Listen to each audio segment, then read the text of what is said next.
The same report that gave many of those statistics I listed at the beginning also said that there are certain steps that schools can take that drastically affect and dramatically improve the lives of young lesbian, gay, bisexual, and transgendered children.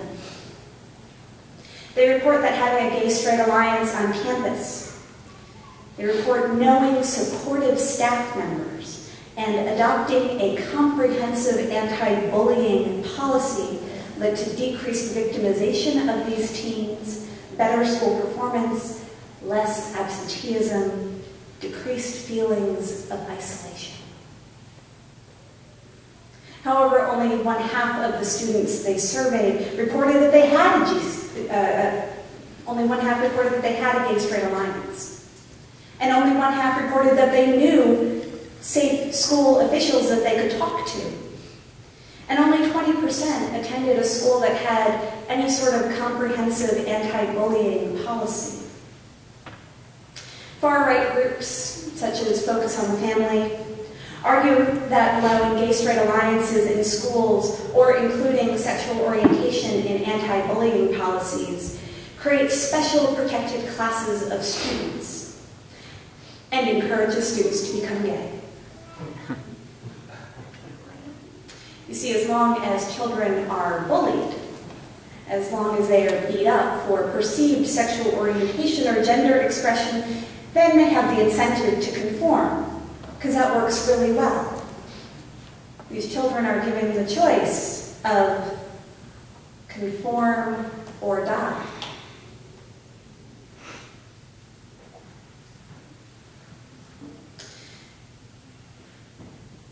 And conforming just isn't an option for so many. And so many die, by their own hand or by the hand of someone else. But perhaps as a nation we weren't ready.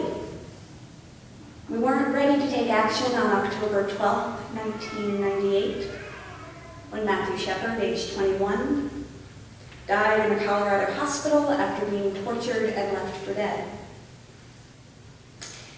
Did you know that it took until October of last year for federal hate crimes legislation that included sexual orientation to be passed? It took until last year.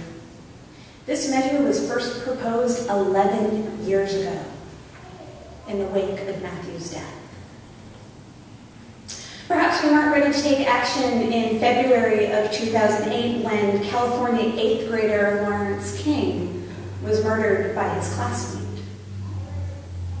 Perhaps we weren't ready to take action in April 2009 following the deaths of these two 11-year-old boys. Perhaps we weren't ready for the wake-up call and continually hit the snooze alarm. Hit snooze on this alarm clock of action saying, later, I'll deal with this later. In the meantime, children, our children, are dying. And it has to stop. So as a nation, are we ready? What about you? Are you ready? Paul writes to Timothy, God did not give us a spirit of cowardice. God did not give us a spirit of cowardice, but rather a spirit of power and of love. And so Dan Savage is ready. Dan Savage is the well-known columnist of Savage Love. And he and his partner Terry have started a YouTube channel, YouTube website, shows videos. And they've started a channel called It Gets Better. It Gets Better. They live out God's promises to Habakkuk. Write the vision. Make it plain on tablets so that a runner can read it. Make it big and bold and deep enough so even if someone is just glancing as they run by, they see it. The end does not lie. It gets better. It gets better. He and other lesbian, gay, bisexual, and transgender adults from around the country have submitted video testimonials to the It Gets Better project. They share a vision for the future and promise these students that they will see the day when it gets better.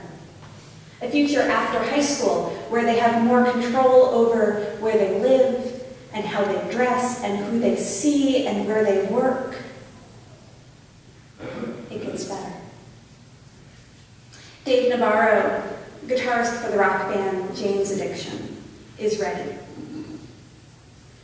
He wrote this beautiful, beautiful letter, a portion of which I'm going to read to you now. He writes, I can't imagine what it's like growing up in a closed-minded environment and being gay, bi, or transgender. I don't think any of us who aren't can possibly imagine. The strength of character it must take to stay true to yourself in such an unforgiving microcosm are qualities that a major portion of the world lacks. However, it's that very strength of character that gives the world hope for a new way of thinking and acceptance in the future. And when one of our children gives in and gives up, it is not only a tragedy, but a victory for those who fear diversity. Now the world has one less mind that is open and different and unique and sensitive. Instead, we inherit the bullies, the fear. Our world has one less soul to help it evolve with a new level of clarity. The world at large needs your sheer existence to come to terms with itself and where we are going as a planet and a species. I am ready. I am ready on this World Communion Sunday when we celebrate the unity of all Christians at this table. I am mindful of Matthew and Lawrence and Yahim and Carl and Seth and Cody, Asher, Billy, Caleb, Raymond, Tyler, Felix, Harrison, and all those unnamed children whose deaths are due to accidents and who will never make national news. I think of them and how, as we prepare to share a meal together, how they will never share a meal with their families. How perhaps they were never invited to this table. Perhaps they didn't know that God loved them and wanted them to be a part of this wider family. As we break bread together, I am mindful of this broken world, where this very morning people are going to be denied the presence of Christ offered at this table. And they're going to be denied because they are unapologetic, unrepentant about who they are and who they love. And as we pour out the cup of blessing, I am reminded of the blood of this nation's children and how it has been poured into the ground as readily as their tears have been poured. And as we bless these gifts for the hungry in our community, and as we prepare to walk this afternoon to raise money to end hunger locally and around the world, I am mindful that this community responds. That this community, when you see a need, when you hear a call from God, you take action. And I know that it is time for this community to speak and to act. And that is scary. I'm not going to say it isn't. I've been terrified since Friday about coming up here this morning. It's scary to do what God calls you to do, but it is worth it. October 11th is a week from tomorrow. October 11th is a date that many of you live through your day-to-day lives and don't really look at. It is known in the LGBT community as National Coming Out Day. It is a day when people are called to celebrate who they are, come out of a closet, or if they are out, just act as a visible presence for those who aren't, to let them know that they are not alone. It's a day when straight allies also profess their support, how they stand next to their LGBT brothers and sisters, stand against hatred. And so next Sunday, the day before, I invite all of you who have been moved as I have been moved to join after church